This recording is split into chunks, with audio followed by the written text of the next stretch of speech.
ദൈവത്തിന് മഹത്വം. ക്രിസ്തുവിൽ ഏവർക്കും ഒരിക്കൽ കൂടെ വന്ദനവും സ്നേഹവും അറിയിക്കുന്നു. 80-ാം സങ്കീർത്തനത്തിൽ ഇപ്രകാരം നമുക്ക് കാണാം. അതിൻ്റെ 3-ാം വാക്യം, ദൈവമേ ഞങ്ങളെ യഥാസ്ഥാനപ്പെടുത്തണമേ, ഞങ്ങൾ രക്ഷപ്പെടേണ്ടതിന് തിരുമുഖം പ്രകാശിപ്പിക്കണമേ. അതിൻ്റെ 7-ാം വാക്യത്തിലും അവിടെ സൈന്യങ്ങളുടെ ദൈവമേ ഞങ്ങളെ യഥാസ്ഥാനപ്പെടുത്തണമേ, ഞങ്ങൾ രക്ഷപ്പെടേണ്ടതിന് തിരുമുഖം പ്രകാശിപ്പിക്കണമേ എന്ന് ആവർത്തിച്ച് പറയുന്നതാണ് നമുക്കിവിടെ കാണുവാൻ കഴിയുന്നത്. ഈ 80-ാം സങ്കീർത്തനം ഇസ്രായേൽ ജനത്തെ ദൈവം മിസ്രയീമിൽ നിന്ന് പുറപ്പെടുവിച്ച് കൊണ്ടുവരുന്നതിനോടുള്ള ബന്ധത്തിൽ പാടിയ ഒരു സങ്കീർത്തനമാണ്. ആട്ടിൻകൂട്ടത്തെ പോലെ യോസേഫിനെ നടത്തുന്നവനായി ഇസ്രായേലിന്റെ ഇടയനായുള്ളവയെ ചെവിക്കൊള്ളണമേ എന്നാണ് അതിന്റെ തുടക്കത്തിൽ നമുക്ക് കാണുവാനായിട്ട് കഴിയുന്നത്. അങ്ങനെ മിസ്രയീമിൽ നിന്ന് ദൈവം നീണ്ട ആ അടിമത്തത്തിന് ശേഷം ഇസ്രായേൽ ജനത്തെ പുറപ്പെടുവിച്ച് വാഗ്ദത്ത നാട്ടിലേക്ക് നടത്തുവാനിടയായി. എന്നാൽ പലപ്പോഴും അവർ ദൈവത്തിങ്കൽ നിന്ന് അന്യപ്പെട്ടു പോകുവാനായി ഇടയായി. അതുകൊണ്ട് ഇവിടെ സങ്കീർത്തനക്കാരൻ പാടുകയാണ്, മിസ്രയീമിൽ നിന്ന് ഒരു നല്ല മുന്തിരിവള്ളി കൊണ്ടുവന്ന് നട്ടു, പക്ഷെങ്കിൽ അത് ആദ്യമൊക്കെ ദേശത്ത് പടർന്നു വേരൂന്നി വലിയ അനുഭവങ്ങൾ ഉണ്ടാകുവാനായിട്ടിടയായിത്തു. എന്നാൽ പിന്നത്തേതിൽ അതിൻ്റെ കൊമ്പുകളെല്ലാം നശിച്ചു. കാട്ടുപന്നി അതിനെ മാന്തിക്കളയുവാൻ തക്കവണ്ണം ഇടയായിത്തീർന്ന ഒരു ചരിത്രം നമുക്കവിടെ കാണുവാനായിട്ട് കഴിയുകയാണ്. കാരണം എന്താ എന്ന് ചോദിച്ചു കഴിഞ്ഞാൽ, അവർ ദൈവത്തിങ്കൽ നിന്ന് വളരെയധികം അന്യപ്പെട്ടു പോയപ്പോൾ എന്തുമാത്രം പടർന്നുവോ അത്രത്തോളം പിന്നത്തേതിൽ അവരുടെ നാശവും ദൈവവഴി വിട്ടപ്പോൾ പടർന്ന് പന്തലിച്ചു പോയ ഒരനുഭവത്തിലാണ് ഈ സങ്കീർത്തനം അവിടെ പാടിയിരിക്കുന്നത്. അതുകൊണ്ട് അവർ പറയുകയാണ്, ഞങ്ങളെ ഒന്ന് യഥാസ്ഥാനപ്പെടുത്തണമേ. ലൂക്കോസിന്റെ സുവിശേഷം 15-ാം അധ്യായത്തിൽ നമുക്ക് ഒരു പ്രത്യേക വിഷയം, ഒരു ഉപമ കർത്താവ് പറഞ്ഞത് അവിടെ കാണുവാനായിട്ട് സാധിക്കും. ഒരു അപ്പന്റെ ഭവനത്തിൽ നിന്ന് ഇളയവൻ തന്റെ അവകാശങ്ങളെല്ലാം വാങ്ങിക്കൊണ്ട് അവൻ വീട്ടിൽ നിന്ന് പുറപ്പെട്ടു പോകുവാനിടയായി.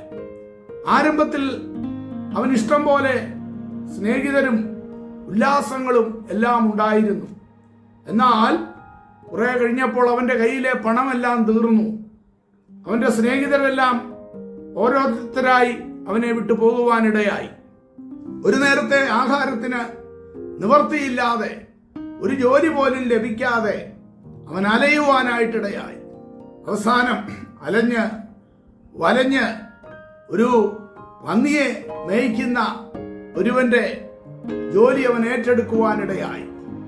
അവസാനത്തിൽ നമുക്ക് കാണുവാൻ കഴിയുന്നത്, ആ പന്നികൾക്ക് കൊടുക്കുന്ന വളവര വരെ അവൻ മോഷ്ടിച്ച് തിന്നുവാനിടയായി. നോക്കണം, എത്രയോ ദാരുണമായ അനുഭവം. ആ പന്നികളുടെ യജമാനൻ നോക്കിയപ്പോൾ പന്നികളുടെ വളവരെ ഇവൻ തിന്നുകയാണ്. നിശ്ചയമായിട്ടും എൻ്റെ പന്നിക്കുള്ള ആഹാരം മോഷ്ടിച്ച് തിന്നുന്ന അവനെ ആ യജമാനൻ ശകാരിക്കുകയും ഉപദ്രവിക്കുകയും ഒക്കെ ചെയ്തിട്ടുണ്ട്.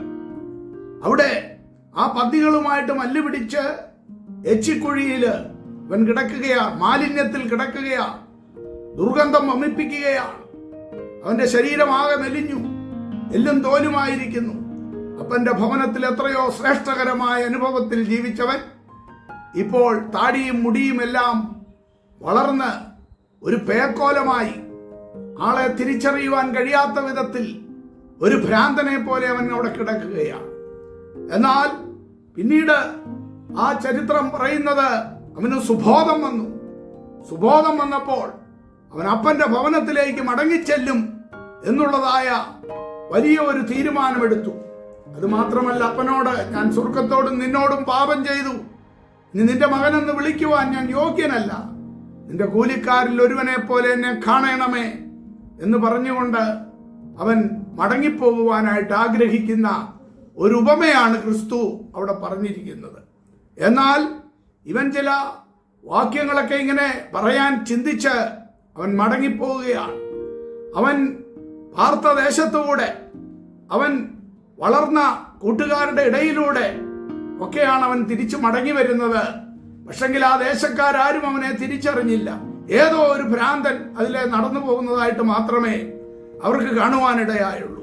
കൂടെ പഠിച്ചവരും തോളെ കൈയിട്ട് നടന്നവരും അപ്പന്റെ ഭവനത്തിൽ നിറങ്ങിപ്പോയപ്പോൾ അവന്റെ കൂടെ ഉല്ലസിച്ചവരും ഒക്കെ അവിടെ അവനെ കണ്ടിട്ടുണ്ട്. പക്ഷെ അവരാരും അവനെ തിരിച്ചറിഞ്ഞില്ല. എന്നാൽ ഓർക്കണം, ദൂരത്തു നിന്നവൻ വരുന്നത് കണ്ടപ്പോൾ എന്നവൻ അവിടെ നിന്ന് ഇറങ്ങിപ്പോയോ? ആ അപ്പന്റെ കണ്ണുകൾ ജനാല വഴി അവനെ എന്നും നോക്കിക്കൊണ്ടിരിക്കുകയാണ്. ഈ പേക്കോലമായി വരുന്ന, ഈ ഭ്രാന്തന്റെ രീതിയിൽ കടന്നു വരുന്ന അവനെ അവന്റെ അപ്പൻ തിരിച്ചറിഞ്ഞു. ഇത് മറ്റാരുമല്ല, എന്റെ ഇളയ മകനാണ്. അപ്പൻ അടങ്ങിയിരിക്കാൻ പറ്റിയില്ല. താൻ ഓടിച്ചെന്നു, കെട്ടിപ്പിടിച്ചു. ആ നാറുന്ന ശരീരം, അന്നികളുമായി ആ എച്ചിൽ കുഴിയിൽ കിടന്ന ആ ശരീരം, പിതാവിന് അതൊന്നും തോന്നിയില്ല. വാരിപ്പുണർന്ന് അവനെ ഭവനത്തിൽ കൊണ്ടുവന്നു. അയോലിക്കാരോട് പറഞ്ഞു, അവന് വേഗത്തിൽ കാലിന് ചെരുപ്പിടുക, അതേപോലെ നല്ല വസ്ത്രം അവന് നൽകുക, അവനെ ക്ഷവരം ചെയ്യിപ്പിച്ച് കുളിപ്പിച്ച് ഭവനത്തിലേക്ക് കൊണ്ടുവരുവാനും അവിടെ വലിയ വിരുന്ന് കാളകളെ അറക്കുന്നു, വലിയ വിരുന്ന് നടക്കുന്നു. ഇതാണ് നമുക്കവിടെ കാണുവാനായിട്ട് കഴിയുന്നത്. ഈ ഉപമ ക്രിസ്തു പറഞ്ഞത്, അഥവാ ദൈവ സ്നേഹത്തിന്റെ ആഴം എത്ര വലുതാണ് എന്ന് കാണിക്കുവാൻ മറ്റൊരു ഉപമയുടെ ആവശ്യമില്ല. നമ്മളെല്ലാം പാപികളും ദോഷികളുമായി താന്തോന്നികളായി നടന്നപ്പോൾ സ്വർഗം വിട്ട് ഈ താണലോകത്തിലേക്ക് ഇറങ്ങി വന്ന തന്റെ ഏകജാതനായ പുത്രനെ നമുക്ക് നൽകിത്തന്ന പിതാവിന്റെ സ്നേഹം എത്ര വലുതാണ്. എത്രയോ എച്ചിക്കുഴിയില്, എത്രയോ പാപത്തിന്റെ മാലിന്യത്തില്, മദ്യപാനത്തില്, വെറുക്കൂത്തില്, ദുർമാർഗത്തില് ഒക്കെ വീണുപോയ പാപത്തിന്റെ അവസ്ഥകൾ, ദൈവത്തെ വേണ്ടതുപോലെ രുചിച്ചറിഞ്ഞിട്ടും എത്രയോ തവണ പിന്മാറിപ്പോയ അനുഭവങ്ങള്. പ്രിയമുള്ളവരെ, അതിന്റെ പശ്ചാത്തലത്തിൽ സകലതും തകർന്നു നിൽക്കുന്ന ചിലരെങ്കിലും ഈ ദൂത് കേൾക്കുന്നുണ്ടായിരിക്കാം. നിന്റെ കുടുംബം തകർന്നിരിക്കാം, നിന്റെ ഭാര്യ നിന്നെ ഉപേക്ഷിച്ചു പോയിരിക്കാം, നിന്റെ ഭർത്താവ് നിന്നെ ഉപേക്ഷിച്ചു പോയിരിക്കാം, നിന്റെ മക്കൾ വീട് വിട്ടു പോയിരിക്കാം.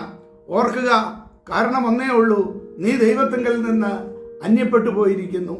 നിന്റെ ശരീരം ഇന്ന് ഒരു പേക്കോലമായി മാറിയിരിക്കുന്നു. രോഗമല്ലാതെ നിന്റെ ശരീരത്തിൽ ഒന്നുമില്ല.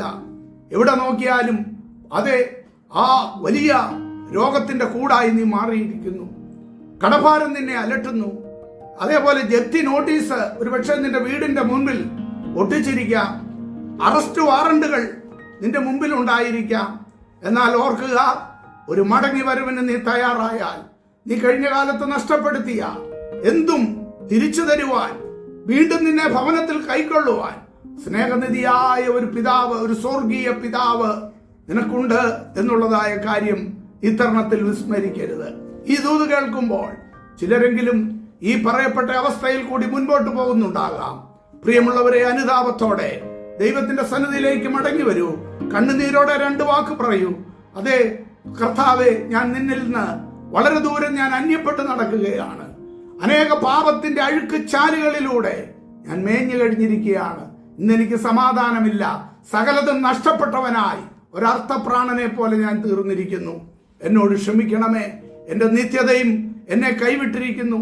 കർത്താവേ, ഒരു മടങ്ങി വരവിന് ഞാൻ ആഗ്രഹിക്കുന്നു.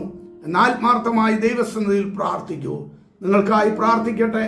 പ്രിയപ്പെട്ട കർത്താവേ, ഈ ദൂത് കേൾക്കുന്ന ചിലരെങ്കിലും ഈ പറയപ്പെട്ട അവസ്ഥയിലായിരിക്കുന്നുവെങ്കിൽ ഒരു യഥാസ്ഥാനം, ഒരു മടങ്ങി വരവ്, ആ സങ്കീർത്തനത്തിൽ സങ്കീർത്തനക്കാരൻ പാടിയതുപോലെ, ദൈവമേ ഞങ്ങളെ യഥാസ്ഥാനപ്പെടുത്തണമേ എന്നുള്ള പ്രാർത്ഥനയോടുകൂടെ തിരുസന്നിധിയിലേക്ക് ഒരു മടങ്ങി വരവിന്, കർത്താവെ, തിരുസന്നിധിയിൽ നിന്ന് അന്യപ്പെട്ട് കിടക്കുന്ന ആരെങ്കിലും ഈ ദൂത് കേൾക്കുന്നുവെങ്കിൽ അവരുടെ തകർച്ചകളെ മാറ്റണമേ.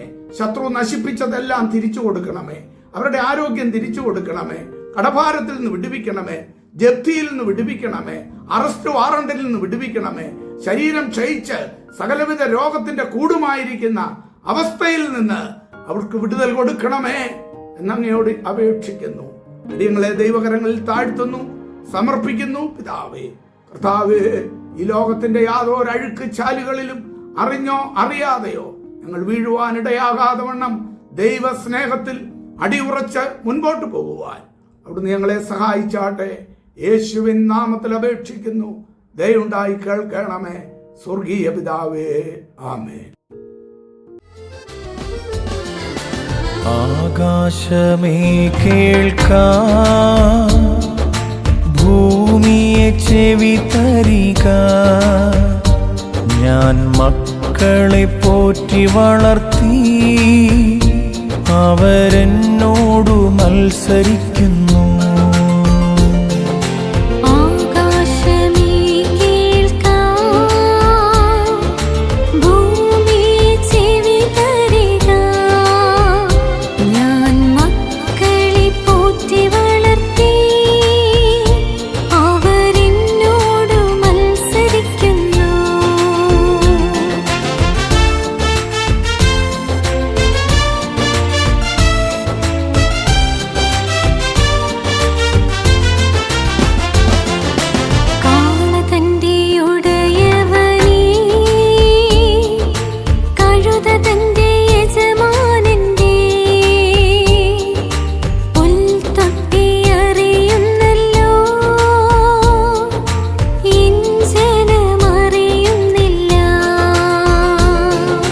കാളതന്റെ ഉടയവനേ,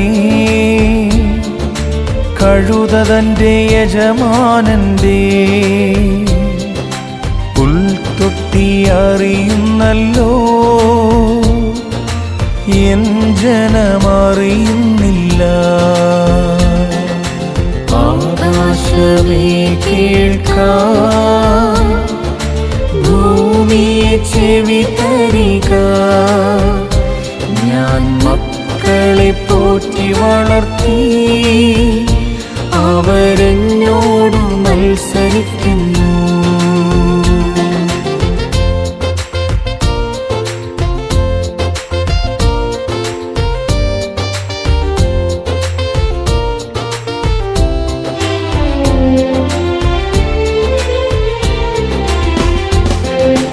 അകൃത്യഭാരം ചുമക്കും ജനം, ദുഷ്പ്രവർത്തിക്കാരുടെ മക്കൾ, വഷളായി നടക്കുന്നവർ